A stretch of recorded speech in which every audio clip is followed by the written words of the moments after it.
Тюгенен, доктор. Доброе утро. Наконец-то у меня провалилась одна информация. Она называется «Физическая безопасность мужчины находится в руках у женщины». У нас у всех есть четвертая чакра. И четвертая чакра у женщин отвечает за любовь, за раскрытие. И когда сердечная чакра у женщины открыта, то ее рука является продолжением этой чакры. И поэтому женщина, когда готовит своей семье обед, ужин, пищу готовит с любовью, то эта пища становится божественным для мужчин, лекарством самым лучшим.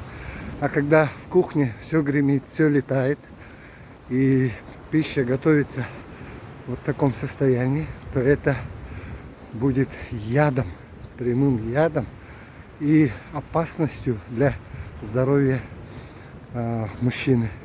И такую пищу нельзя кушать. Вот так-то. Поэтому безопасность мужчины находится в руках у женщины.